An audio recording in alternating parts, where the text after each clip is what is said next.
స్వామివారు జన్మించిన తర్వాత కైలాసానికి వెళ్ళిపోతున్నారు. మహావిష్ణువు తన మెడ మీద ఉన్నటువంటి మణిహారాన్ని స్వామివారికి వేసేసి కైలాసానికి తీసుకెళ్తున్నారు. అప్పుడు అమ్మవారు అంటున్నారు, స్వామి మరి మనకు ఇద్దరు పిల్లలు ఆల్రెడీ ఉన్నారు, ఇప్పుడు మూడవ పిల్లవాడు కదా ఇతను. మొదటి వాడికి ఏమో ప్రమదగణాన్ని ఇచ్చేస్తారు, రెండో వాడికి దేవగణాన్ని ఇచ్చేస్తారు, మరి మూడో వాడికి మీరు ఏం ఆస్తి ఇస్తారు అనగానే, నేను భూతనాథని కాబట్టి నా భూతగణాన్ని ఇచ్చేస్తున్నాను.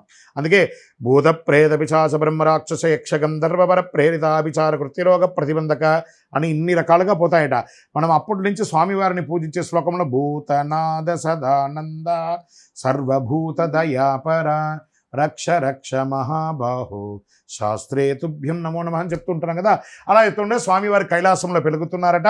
స్వామివారు 108 అవతారాలు, అందులో 8 అవతారాలు ముఖ్యం, 18 అవతారాలతో ప్రాధాన్యంగా ఉంటున్నారు. ఎలా అయ్యనారప్ప శాస్త్ర, బాలశాస్త్ర, వీరశాస్త్ర, కిరాత శాస్త్ర, క్షిప్రు శాస్త్ర, జ్ఞానశాస్త్ర, సమ్మోహన శాస్త్ర, శిల్పశాస్త్ర, యోగశాస్త్ర, అజారూఢ శాస్త్ర, జగన్మోహన సుందర శాస్త్ర, అపూర్వ శాస్త్ర, విశ్వశాస్త్ర, యోగశాస్త్ర, కళ్యాణ వరద శాస్త్ర, తర్వాత అయ్యనారప్ప శాస్త్ర, సంతానదాయక గోప్తృశాస్త్ర, పూర్ణ పుష్కల శాస్త్రాన్ని ఇన్ని జీవశాస్త్రగా స్వామివారు 18 అవతారాలు పొందుతారండి. ఇవన్నీ కూడాను పరశురాముల వారు ప్రతిష్ఠ చేశారు. 108 దేవాలయాలని కేరళ రాష్ట్రంలో చేశారు. కాలగర్భంలో అవన్నీ పోయింది, వాటన్నిటినీ కూడాను మిగిలింది ఒక 5 అవశేషంగా. ఇంతకుముందు చెప్పినట్టు అచ్చన్ కోవిల్, ఆరింగావు, కుళతుపడి, ఎరిమేలి, శబరిమల మిగిలింది.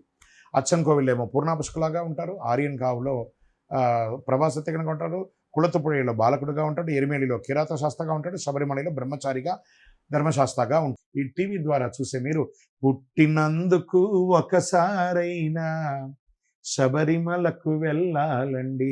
అదేవిధంగా పుట్టినందుకు ఒక్కసారైనా ఈ 18 అవతారముల దేవాలయాన్ని ఒక్కసారి దర్శనం చేసుకోండి. ఇలా స్వామివారి అవతారాలు, ఇప్పుడు మీరు అడిగిన ప్రశ్న పూర్ణ పుష్కల ఉన్నారు కదా, అదే దేవాలయంలో పూర్ణ పుష్కల సమేతంగా స్వామివారు కొలువై ఉన్నారు. ఇక్కడ స్వామివారికి మీరు పూర్ణ పుష్కల మాత్రమే ఉన్నారు. పూర్ణ, పుష్కల, ప్రభ, శ్రీమదన, శ్రీవర్ణిని అనే 5 దేవియర్లు, శుభకీర్తి అనే ఒక గాంధర్వ వివాహం చేసుకున్నటువంటి అమ్మవారు, ఇంతమంది దేవేర్లు ఉన్నారు.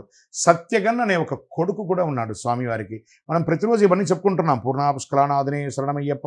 సత్యగన్ హరివిలాసంలో 3వ పంక్తిలో ఏం చెప్పబడుతుంది? ప్రణయ సత్యకం ప్రాణనాయకం ప్రణద కల్పకం సుప్రభాంచితం. ప్రణయాదేవికి పుట్టినటువంటి కొడుకు సత్యగన్. ఆ సత్యగన్ స్వామివారికి ఎలా ఉన్నారు. ఇలా ఎన్ని అవతారాలు కూడా ఉన్నాయి. మీరు తిరుపతికి వచ్చినప్పుడు ఈ దేవాలయాన్ని దర్శనం చేసుకోండి. 18 అవతారాలు ఒకటే చోట చూడవచ్చు. శరణమయ్యప్ప.